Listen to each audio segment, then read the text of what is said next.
কালকে এক ভক্ত মা শিলিগুড়ি থেকে এসেছিলাম, সন্ধ্যা হয়ে গেছিল। যাই হোক, একটা রাধা কৃষ্ণ লিখেছিলেন, তিনি মাকে বলেছিলেন মা যদি আমার কন্যা সন্তান হয় তাহলে আমি রাধা দেবো। রাধা দিয়েছে।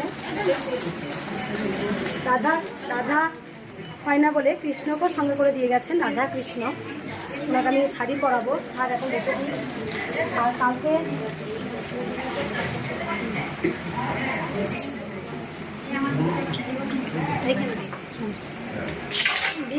দেখাই, কালকে মাকে এক ভক্ত অনেক বড় উপকার পেয়েছেন, যেটা মিথ্যা কেসে ফাঁসিয়ে দিয়েছিল সেই ভক্তকে তিনি চমৎকার উপকার পেয়েছেন। মাকে গোলাপের মালা দিয়ে গেছেন, আমি পরিয়েছি। আর কালকে যেহেতু স্বাধীনতা দিবস ছিল, 15ই আগস্ট ছিল কালকে আমি অরেঞ্জ কালারের শাড়ি পরেছিলাম, মাকেও অরেঞ্জ কালারের শাড়ি পরিয়েছিলাম। আর যেহেতু সাদা অরেঞ্জ তাই মাকে পরিয়েছিলাম। মাকে খুব সুন্দর দেখতে লাগছে। কিছু কথা বলি ভক্তদের, তাড়াতাড়ি শুনবো। এক হচ্ছে, যত আমার বয়স হবে তত আমি বাচ্চাদের মতো হয়ে যাবো, এটা আমি জানি। কারণ যাদের মন খুব শিশুদের মতো, পিছিয়ে চলুন, আমার কথাগুলো শুনুন। যেখানে একটা পিছিয়ে বসুন না, পিছিয়ে বসুন, আমরা পিছিয়ে চলুন না। বাইরে লাইন ছিল, বৃষ্টি হলো বলে সব ভিতরে ঢুকতে। পিছিয়ে চলুন একটু, থাক বসুন। আমি একটু কথা বলে দিই। কালকে 15ই আগস্ট স্বাধীনতা দিবস ছিল, তাই জন্য মাকে আমি অরেঞ্জ কালারের শাড়ি পরেছিলাম, এটা বললাম। 2 নম্বর কথা হচ্ছে, যত আমি বয়স বাড়বে কিন্তু আমার তত মনটা শিশুদের মতো হয়ে গেছে। এখন আমি জানি, কখনো কাউকে বকে দিই, কখনো কাউকে ভালোবাসি, কখনো কাউকে আমি কেমন করি সেটা আমি নিজেও জানি না। তো সবাই জানেন যে মায়ের মহামন্ত্রটার মধ্যে অসম্ভব শক্তি আছে, জয় কৃষ্ণকালী মায়ের জয়।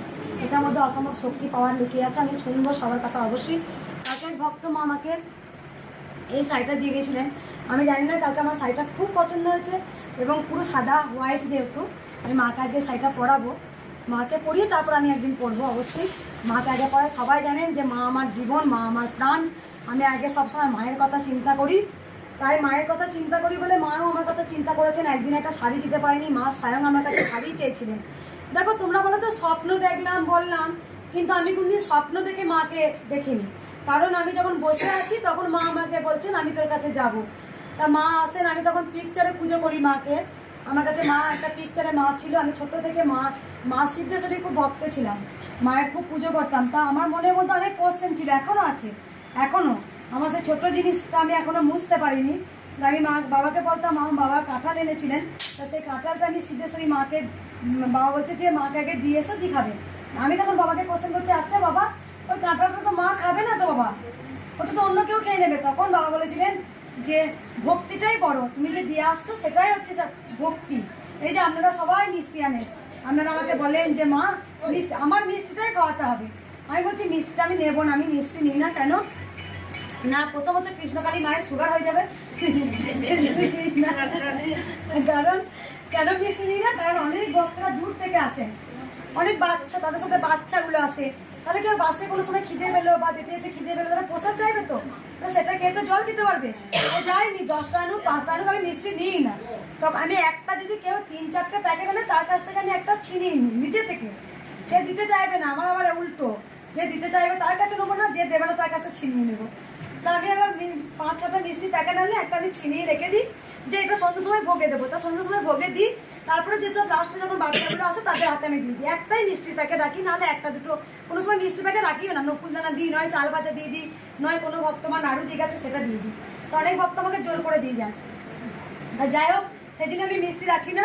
তা আপনারা যে আনছেন সেটা কি মা দেখতে পাচ্ছে না যে মিষ্টি এনেছেন? সব জানে মা সব জানে। অনেকে বলে আমি শাড়িটা নিয়ে এসেছি, আমার শাড়িটা পরাবে, আমার শাড়িটাই পরাতে হবে। আমি তখন বলি আচ্ছা তোমার শাড়িটা না পরলে কি মা পরবে না?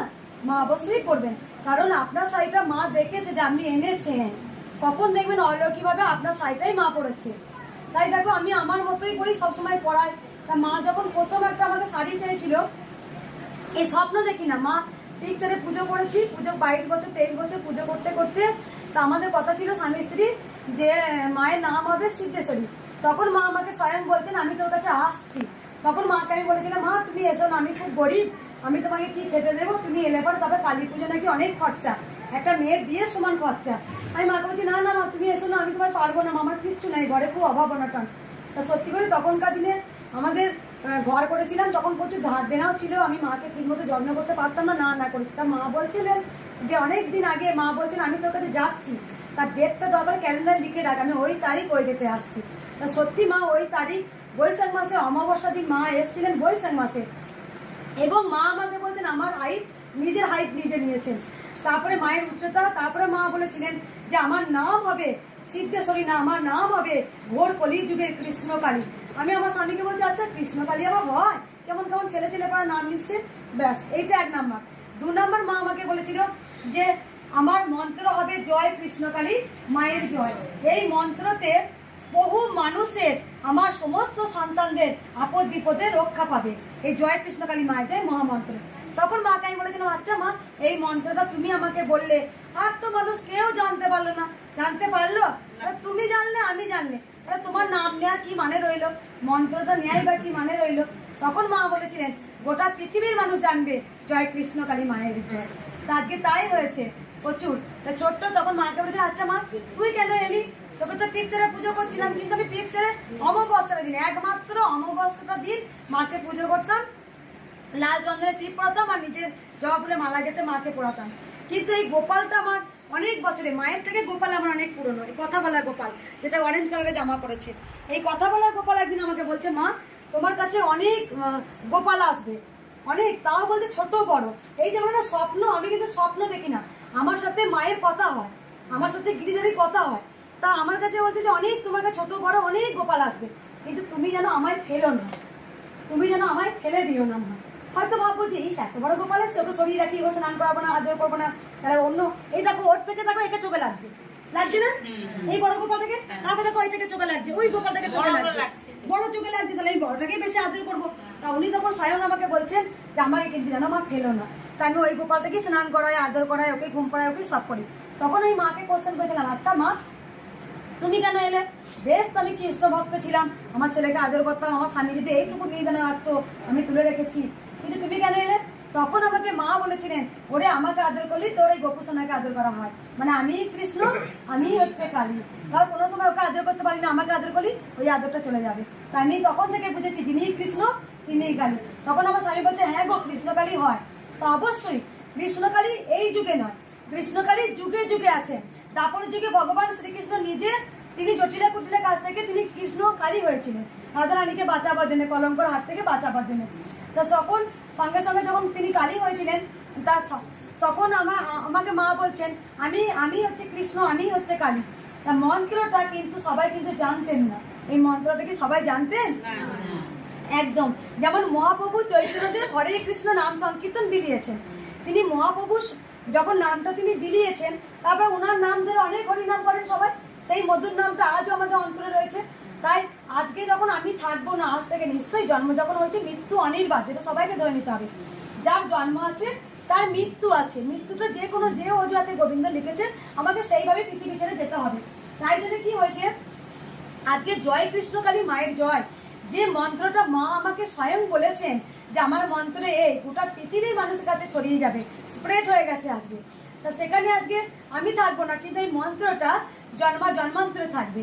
কারণ আমরা যেটা বলছি হরে কৃষ্ণ কৃষ্ণ কৃষ্ণ হরে হরে, হরে রাম রাম রাম হরে হরে, সেটাই আমরা এক কথাই বলছি জয় কৃষ্ণকালী মায়ের জয়, আমরা সেটাই বলছি। কারণ সেই যুগেতে ভগবান মহাপ্রভু চৈতন্যদেব ভগবানের নাম তিনি করতে বলেছিলেন যে জয় কৃষ্ণ হরে কৃষ্ণ। তা আজকে আমি বলছি জয় কৃষ্ণকালী মায়ের জয়। আমরা ভেবে নিই এই কলি যুগে, একদম ঘোর কলি যুগে আমরা ভেবে নিই কৃষ্ণকালী মা এসেছেন মানে আমরা যা চাইবো তাই পাবো, কিন্তু আমাদের এটা মনে ধারণা আছে, কিন্তু ধারণাটা সম্পূর্ণ ভুল। এবার সবাই জেনে নেবেন যে কৃষ্ণকালী মায়ের মন্ত্রটা করা মানে আমি যা চাইবো তাই নয়, প্রথমত কথা হচ্ছে আমি যে মন্ত্রটা বলতে পারছি এটাই হচ্ছে আমার জীবন।